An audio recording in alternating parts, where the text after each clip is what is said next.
Olá a todos e bem-vindos ao Sem Rastros. Eu sou a Luciana e aqui eu conto história de pessoas desaparecidas. Continuando com o tema de novembro, que envolve fugitivos e aniquiladores de família, temos um caso que ficou bem famoso por causa do programa Mistério Sem Solução, que foi relançado pelo Netflix em 2020. O Mistério Sem Solução é um programa muito famoso, mais velho, dos anos 80 e 90, e que foi repaginado e colocado na Netflix. Essa é a história contada na primeira temporada, no terceiro episódio, e é sobre um caso francês. Então, algumas palavras e alguns nomes eu vou tentar manter no francês, mas saibam que talvez eu não faça um bom trabalho, espero que sim. Quero apenas avisar para que vocês entendam as limitações, eu não falo francês. Se vocês puderem ouvir esse episódio pela Aurelo, eu fico muito agradecido. A Aurelo é uma plataforma brasileira e é a única que paga por play, que nem o YouTube paga por visualização. Se em uma família de 6 membros, 5 aparecem mortos e 1 desaparece, é bem provável que essa uma pessoa desaparecida seja o suspeito principal pela morte dos outros 5. Bem-vindos ao Sem Rastros. Hoje eu conto a história de Xavier Dupont-Ligonnès.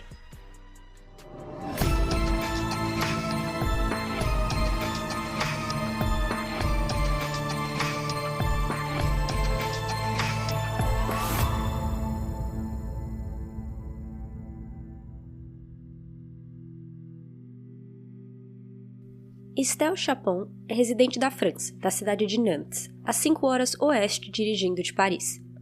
O clichê de cidade grande com jeito de cidade pequena se encaixa bem em Nantes. Com 300 mil habitantes, ela é grande, com comércios e empregos, mas ainda com pequenos bairros onde as pessoas se conhecem e levam uma vida agradável. Estelle mora em um bairro residencial de classe média e é costureira. Ela faz vários concertos para seus vizinhos que eventualmente você passa a conhecer quando mora em um lugar por muito tempo, como Estelle, que morava lá desde 1992. Ela recebia muitos concertos de roupa de seus vizinhos da frente, da família Dupont-Ligonnès, que eram em 6. O pai, Xavier, a mãe, Agnes, e os 4 filhos, Arthur, Thomas, Anne e Benoît. Estelle conhecia bem eles, por todas as interações, a ver com o trabalho ou não, que já tinham tido com a família. Por isso, assim que algo saiu da rotina com os vizinhos, ela soube de primeira que alguma coisa estava errada. No dia 11 de abril de 2011, uma segunda-feira, Estelle acordou com uma vista incomum. Ao invés de abrir sua janela e dar de cara com a casa dos Ligonnès vibrando com vida, ela recebeu janelas fechadas. Na porta e na caixa do correio, um papel colado escrito: devolver cartas recebidas ao remetente. A família às vezes saía de férias e deixava as janelas abertas, e agora elas estavam totalmente fechadas, sem chances de ver o que acontecia dentro. Estelle ficou com uma sensação ruim, mas resolveu deixar para lá. Sua mente criou cenários e desculpas onde aquilo poderia ter uma explicação normal. Terça-feira, 12 de abril, ela abre suas janelas e a mesma coisa. As janelas dos vizinhos continuavam fechadas, sem sinal de vida dentro. Quarta-feira, 13 de abril, a história se repete. Sem conseguir mais pensar em uma explicação para o que estava vendo, Estelle ligou para a polícia. A polícia foi até a casa de número 55 e bateu na porta. Ninguém atendeu e a porta estava trancada, então eles chamaram um chaveiro para abri-la. Eu sei que nos Estados Unidos isso não seria uma prática padrão. Quando alguém liga pedindo para uma pessoa ser checada, chamado de welfare check, autoridades não podem entrar sem a autorização de uma pessoa dentro da casa ou de um dono. Eu procurei mais a fundo para entender como eles conseguiram entrar na casa, mas a maioria das fontes passaram por essa parte sem entrar em detalhes, então eu não sei explicar isso a vocês. Pode ser que na França essa seja uma prática legal e comum. Bom, os policiais entram na casa. No andar térreo, tinha a cozinha e a sala. No porão, tinha um escritório pequeno de Xavier. No térreo e segundo andar, tinham banheiros e quartos. A cozinha ficava na parte de trás da casa e abria para o jardim longo com 35 metros de largura. A casa inteira estava bem vazia, faltando um toque pessoal ali, o que faziam casas virarem lar. Os lençóis e os cobertores das camas haviam sido retirados e alguns armários estavam com suas portas abertas. Fora isso, normal. Os carros da família estavam na garagem, exceto um, o Citroën C5. No episódio desse caso, no programa Mistério Sem Solução da Netflix, Estelle diz que seria impossível organizar a mudança de uma família de 6 pessoas e 2 cachorros em um carro como o C5, por ser um veículo de porte pequeno, principalmente se adicionarmos bagagem no carro. Sem nada para alertar a algo mais grave acontecendo ali, a polícia se foi pensando que a família simplesmente foi embora por pura e espontânea vontade. Nessa mesma semana, uma carta começou a chegar para amigos e familiares, que aparentemente tinha sido escrita por Xavier e Agnes. 9 cópias dessa carta foi enviada e ela era longa, com 5 ou 8 páginas dependendo da fonte, digitada num computador. Nela, Xavier dizia que por trabalhar próximo ao governo estadunidense, ele havia sido recrutado para se infiltrar em um cartel internacional de drogas e ajudar a organização antidrogas americana, a DEA, Drug Enforcement Administration. Por isso, alegou que ficaria sem contato por um período, tendo que providenciar novas identidades. Eu vou ler um trecho da carta para vocês.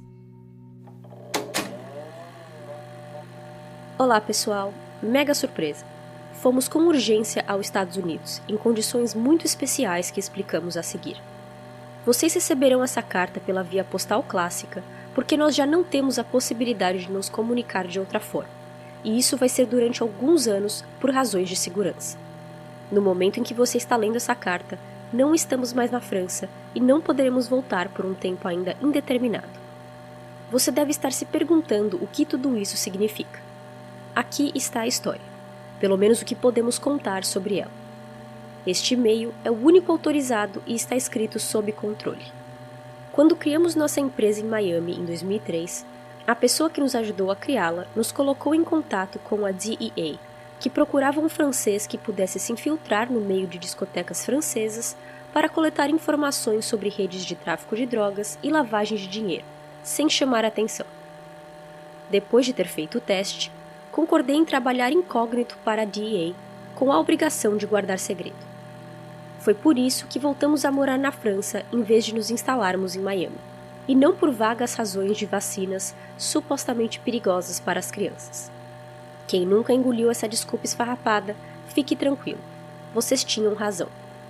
Isto nos permitiu desenvolver nossa atividade oficial e fechar nosso mês, mas não oficialmente, porque essa atividade não foi lucrativa o suficiente para cobrir nossas despesas, longe disso.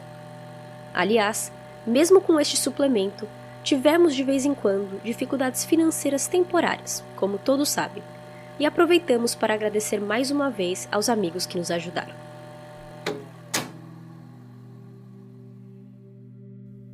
O próprio Xavier estava admitindo estar se escondendo por trabalhar em algo secreto e perigoso, o que não é normal em casos assim.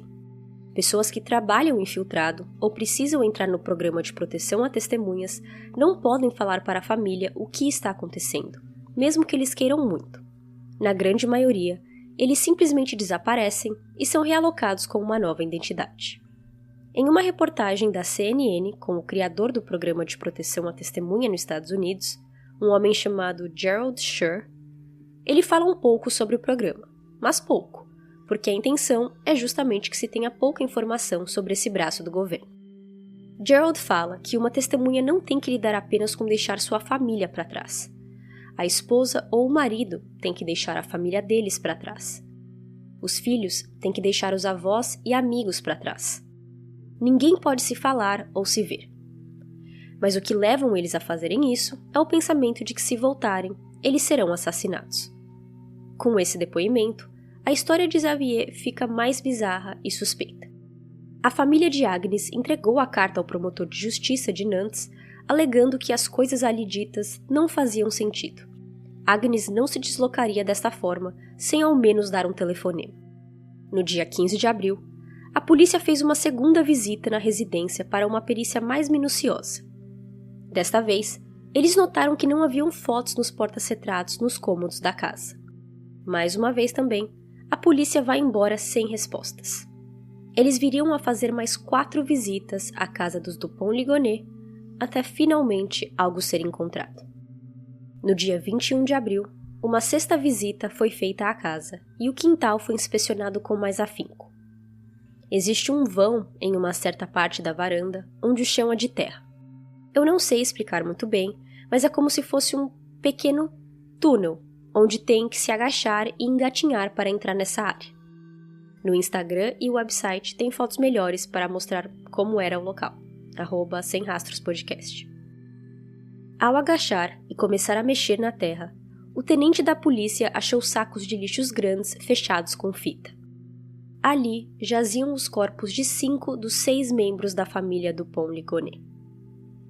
No mesmo dia que a polícia foi fazer essa busca, marcando agora 10 dias desde que Estelle viu a casa dos vizinhos fechada, o promotor de justiça de Nantes estava fazendo uma coletiva de imprensa na sede da polícia com muitos repórteres presentes, dizendo que iam começar oficialmente a procurar pela família.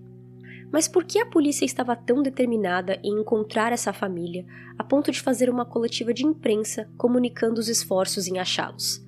Qual era a diferença deles para outras tantas pessoas que desaparecem e não recebem o mesmo tratamento? Xavier Pierre Marie Dupont-Ligonnès nasceu em Versalhes, cidade conhecida por ter várias famílias e membros da aristocracia francesa. Com o sobrenome sendo encurtado de Molin Dupont-Ligonnès para Dupont-Ligonnès, no século XVII, seu pai era conde. Segundo a Netflix, eles tinham mosqueteiros na família, um castelo e anel com brasão. Xavier conheceu Agnes no início dos anos 80. O amigo de Xavier, entrevistado pela Netflix, diz que isso aconteceu quando ele tinha 20 anos e Agnes 16 ou 17. Mas em várias fontes mostram que o casal tinha menos que 2 anos de distância entre seus aniversários, então ela teria que ter no mínimo 18 e não 16. De qualquer maneira, eles iniciaram um relacionamento que em pouco tempo terminou.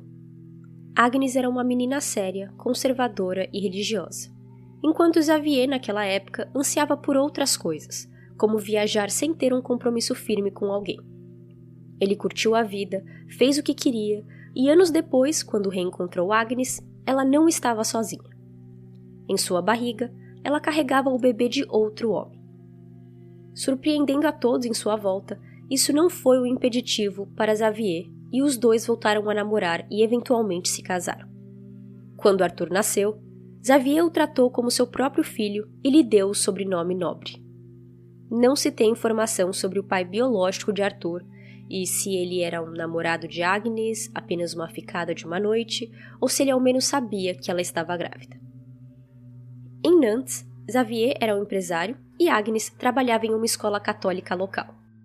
Arthur tinha 20 anos, estudava TI em uma faculdade católica em outra cidade e trabalhava como garçom em uma pizzaria. Tomás, o segundo filho de 18 anos, estudava música em uma faculdade diferente da de Arthur, também em outra cidade. Anne, de 16 anos, ainda estava na escola, no colegial, e ela era religiosa como a mãe, e por ser muito bonita, já tinha feito alguns trabalhos como modelo de catálogo de compra por correspondência. O último, o filho mais novo, Benoit, tinha 13 anos, estudava na mesma escola que Anne e era bem religioso, sendo coroinha em sua igreja. Mesmo com o status e título de nobreza que seu sobrenome trazia, Xavier e família levavam uma vida normal, em uma casa modesta.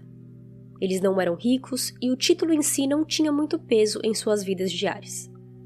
Contudo, na hora em que todos desapareceram misteriosamente e com as 5 visitas da polícia não dando resultado, a importância do sobrenome pesou e a coletiva de imprensa foi feita. Durante a coletiva, enquanto o promotor falava com a mídia, ele recebeu uma ligação e pediu licença para atender. Ele volta depois de alguns minutos e diz que aquela entrevista teria que ser adiada e foi embora sem explicar o porquê.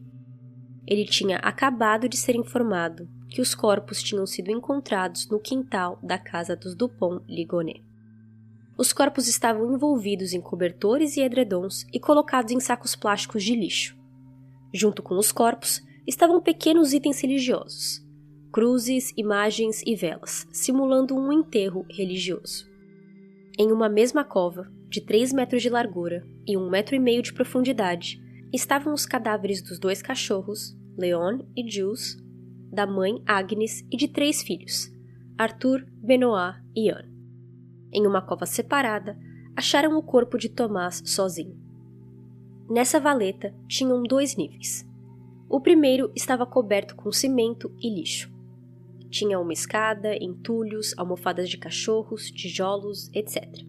No segundo nível, dentro dos sacos de lixos, os corpos estavam ensacados entre sacos de dormir, lençóis e cobertores. Por cima de tudo, tinha cal virgem, que eu explico em breve o que é.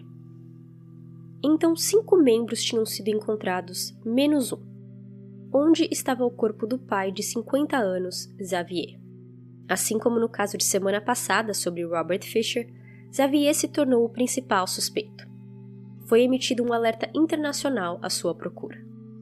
Enquanto isso, o foco dos investigadores era entender o que havia acontecido. Na autópsia, encontraram sonífero no sangue dos filhos. Ou seja, foram induzidos a dormir no momento em que o crime ocorreu. A única pessoa que não tinha traços de sonífero no corpo era Agnes. Contudo, ela sempre dormia com um aparelho para a apneia do sono. Ao inspecionar o aparelho, foi possível ver que ele parou de funcionar na madrugada do dia 4 de abril. E assim, a polícia fez a linha do tempo do crime. Na noite de 4 de abril, Agnes foi a primeira vítima, levando 2 tiros na cabeça, disparados de um rifle calibre 22. Todos foram assassinados dessa mesma maneira e todos estavam de pijamas. 2 tiros por pessoa, nesse caso, seria um total de 10 tiros. Não havia nada na casa que linkasse Xavier como o assassino, e no geral, a casa estava limpa. Não existiam rastros de sangue em nenhum local. Familiares das vítimas foram aconselhados a não ver os corpos e no dia 30 de abril, Agnes, Arthur, Thomas, Anne e Benoit foram cremados. Aqueles que eram próximos de Xavier não podiam acreditar que ele era o autor de um crime tão brutal e bem feito. Primeiro, porque ele costumava reclamar de dores nas costas, então amigos não viam a possibilidade dele, sozinho, se agachar e cavar um buraco grande o bastante para caber os corpos, pegar um por um, colocar dentro de sacos e enterrá-los. 2,5 metros cúbicos de terra foram movidos para a escavação e não se tem provas de que maquinário foi usado. Parecia ser apenas trabalho humano. Segundo, se tornou um aniquilador de família tão profissional a ponto de não deixar evidências na cena do crime e fugir sem rastros. Mas o trabalho da investigação dos detetives mostram que esse crime não foi do nada e que muito aconteceu até o fatídico dia.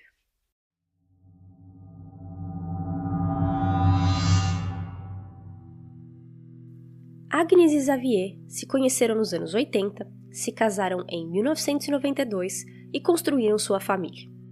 Nos anos 2000, eles tentaram se mudar para a Flórida e Xavier gastou muito dinheiro tentando fazer aquele sonho virar realidade, mas não deu certo. A família voltou para a França praticamente sem dinheiro.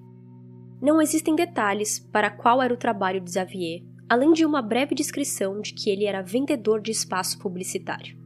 Ele não estava satisfeito com sua vida profissional e financeira e decidiu tentar ser empresário, criando algumas empresas que não deram frutos.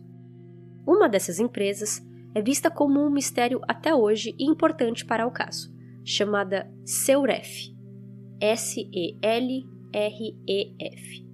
Ela foi criada em 2003, contratou 6 pessoas, logo depois já as demitiu e nada mais se sabe sobre. Em fóruns públicos onde se pode obter mais informações sobre empresas, é dito que ela continha apenas o mínimo de informação requerido para poder abrir um negócio e que o seu propósito de empresa era ambíguo. Em julho de 2010, quase um ano antes dos assassinatos, Xavier enviou 2 e-mails para amigos dizendo que, talvez, um dia, acidentes aconteceriam com sua família e que ele seria considerado o culpado. Ele diz: "Eu espero que, mesmo com a investigação da polícia, minha família nunca acredite que eu intencionalmente causei esses acidentes, mesmo que a evidência seja forte." Em janeiro de 2011, o conde Dupont-Ligonnès, pai de Xavier, morreu de infarto aos 79 anos. Seu apartamento precisou ser limpado e esvaziado, e Xavier se encarregou disso. Ele esperava poder herdar dinheiro do pai, já que ele não estava bem financeiramente, mas os últimos anos do conde foram sem luxo e não sobrou dinheiro algum. Ele então focou em tentar achar o anel valioso com o brasão da família no meio das coisas do pai, mas eu não acho que ele encontrou, pois eu não achei notícias sobre isso. O que fica claro é que Xavier estava passando por maus bocados no setor financeiro, com pessoas ligando para cobrar dívida, no qual ele não conseguia pagar. Sua família não sabia dos problemas financeiros graves que passavam, e o salário que Agnes recebia como assistente em uma escola católica não era o bastante para sustentar a família de 6, ou 8 se considerarmos os 2 cachorros.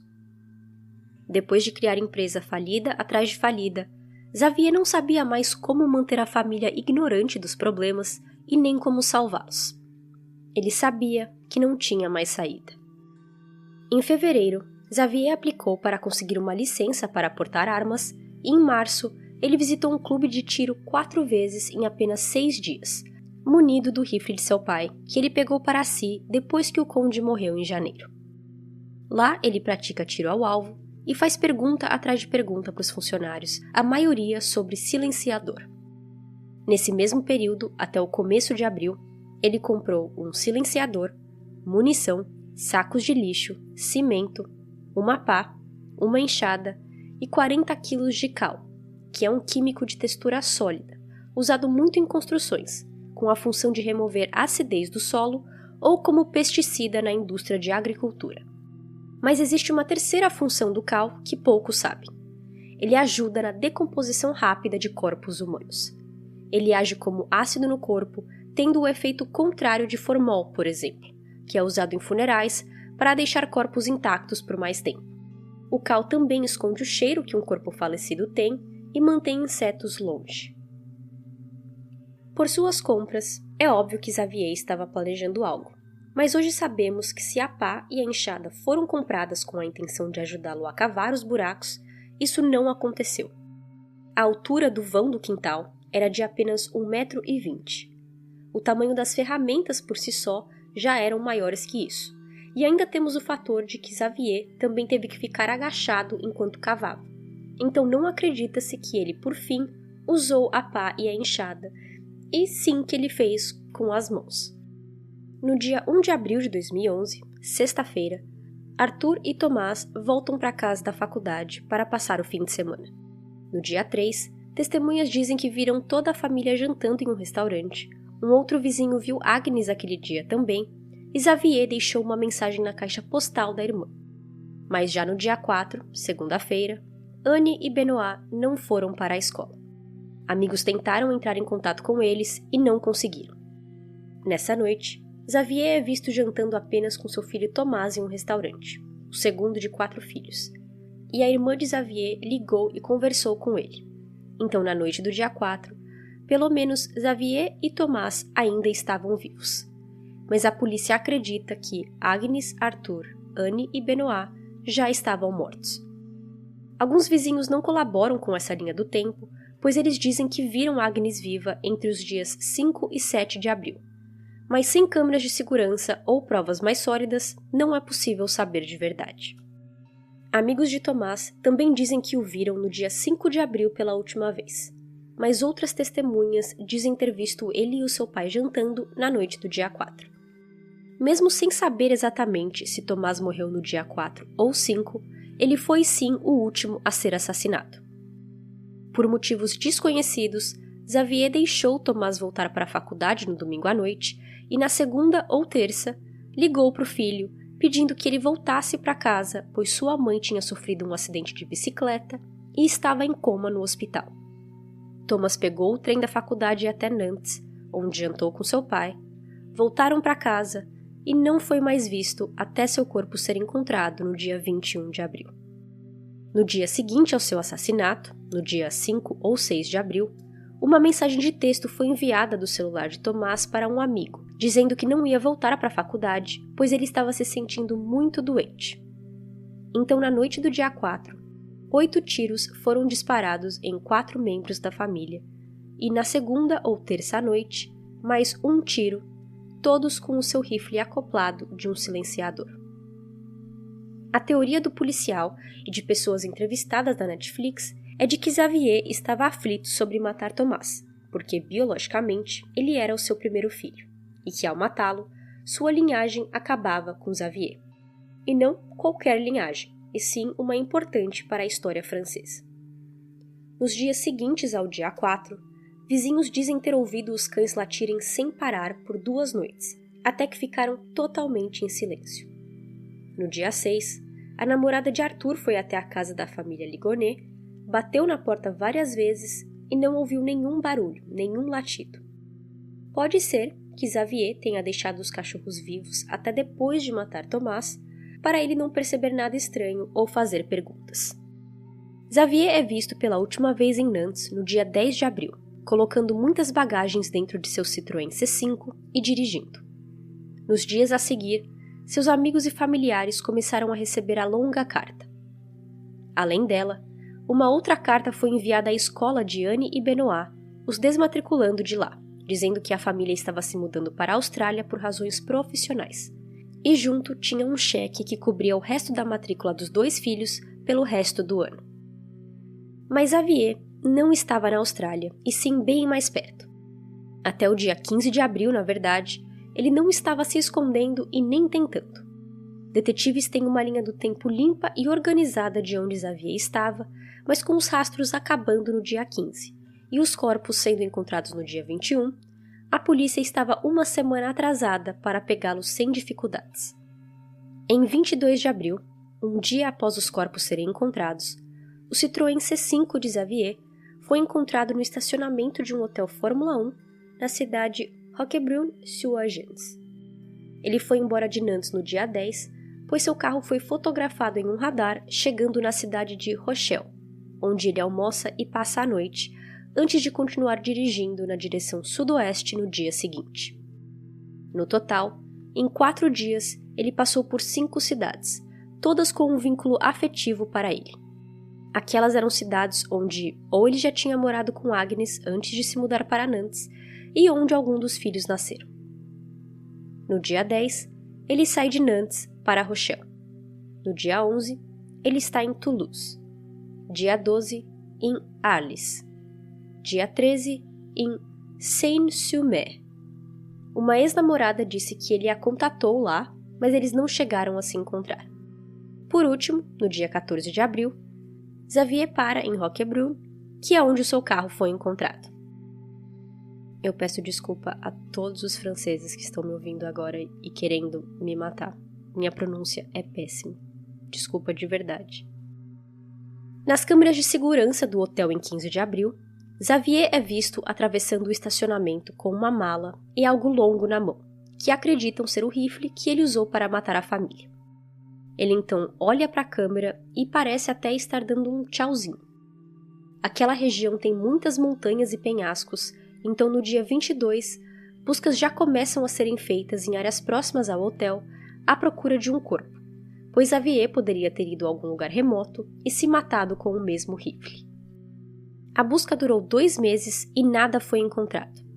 Seja lá o que de fato aconteceu com Xavier, se ele ainda estiver vivo, ele não usou mais seus cartões ou sacou dinheiro ou fez alguma reserva com seu nome e documentos reais. Entre os dias 10 e 14 de abril, parecia que ele não se importava de se esconder e continuou usando seus cartões de créditos, reservando quartos de hotéis e aparecendo em câmeras de segurança. Mas depois do dia 15 de abril, isso cessou. Em 2015, uma foto de 2 de seus filhos sentados em uma mesa foi enviada para um jornalista na Agence France Presse, a AFP. Atrás da foto estava escrito em caneta azul: "Eu ainda estou vivo." Assinado Xavier Dupont-Ligonnès. O jornalista entregou a foto para a polícia, mas nada veio dela e até hoje não sabemos se o bilhete é verdadeiro ou não. Ainda em 2015, ossos foram encontrados perto de onde Xavier foi visto pela última vez, e perto desses restos humanos tinham itens com marcação sendo de 2010 ou 2011. DNA mostrou que aqueles eram restos de um homem, mas não de Xavier. Em 2018, a polícia recebeu uma ligação falando que um monk em um monastério perto de onde Xavier tinha sido visto pela última vez, em Roquebrune, parecia com ele. A polícia foi até lá investigar, mas não só não o acharam, eles encontraram vários monks que tinham tomado o voto de silêncio, então ninguém ajudou com entrevistas. Eu acabei de perceber que eu tô falando errado, né? É monge, não é monk. Monk é em inglês. São monges. Que bom que eu percebi a tempo. A pior gafe veio em outubro de 2019. Um homem foi preso no aeroporto de Glasgow, na Escócia, ao chegar de um voo de Paris. A Interpol tinha informado a França mais cedo naquele mesmo dia que o homem tinha usado detalhes correspondentes a um passaporte francês roubado e pretendia voar no dia seguinte.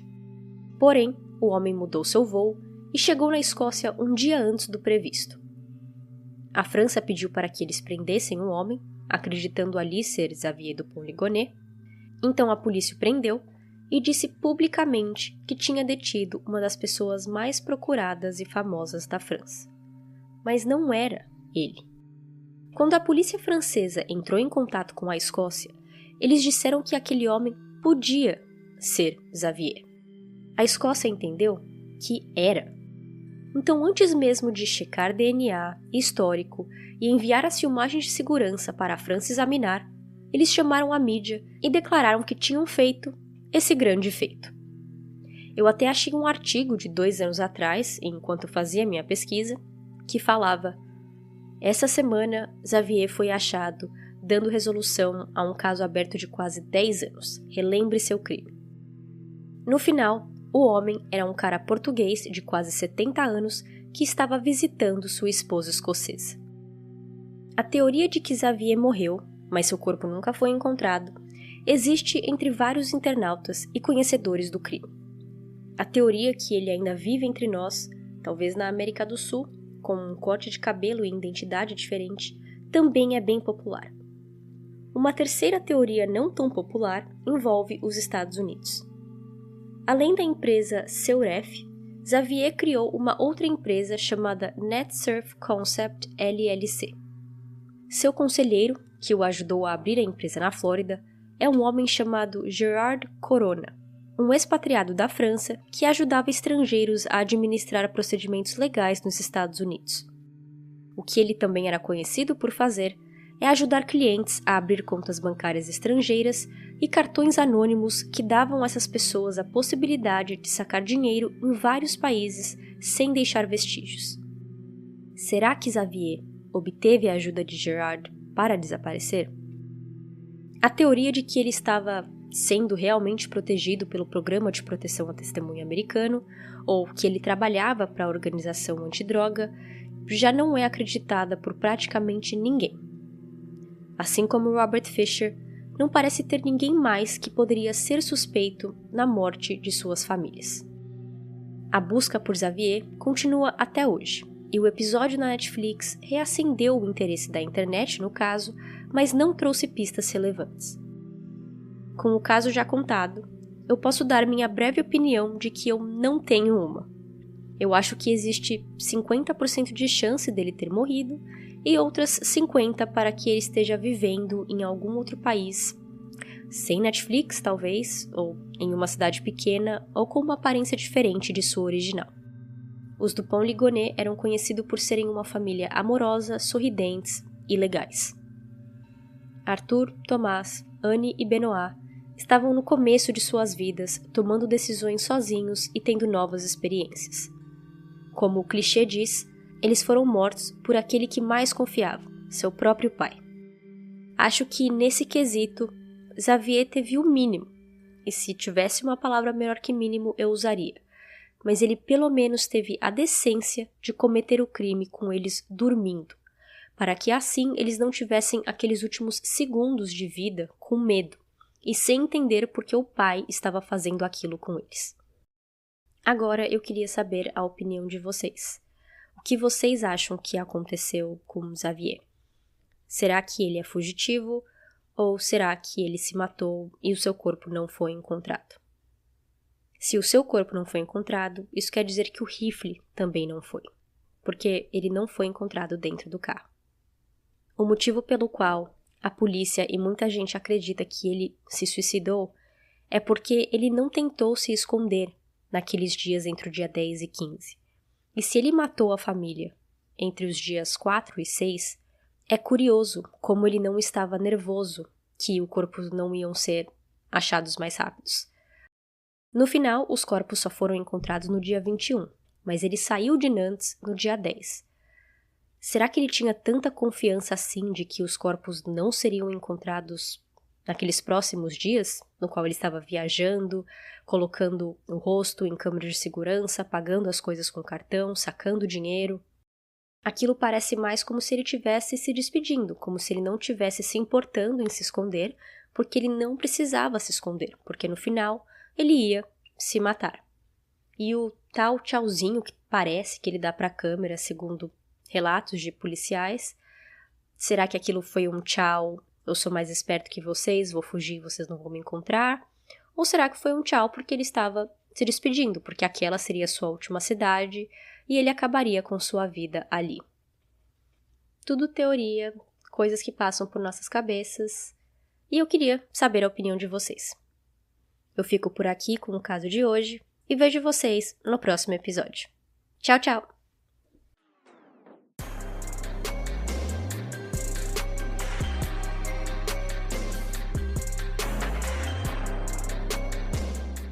Obrigado a todos por ouvirem a esse episódio de Sem Rastros. Ele foi escrito, narrado e editado por mim, Luciana. Eu tive ajuda na pesquisa do meu grande amigo Renan Rios, muito obrigada por me ajudar. E uma reportagem de uma revista francesa que eu usei como fonte foi traduzida pela minha querida amiga Stephanie e o meu amigo francês Antoine. Então agora eu vou ler um trechinho do que eu coloquei no Google Tradutor para falar obrigado para ele em francês. Vamos ver se isso vai dar certo. Antoine, mon ami, merci beaucoup pour la traduction. Tu es incroyable. É isso aí. Espero que ele entenda.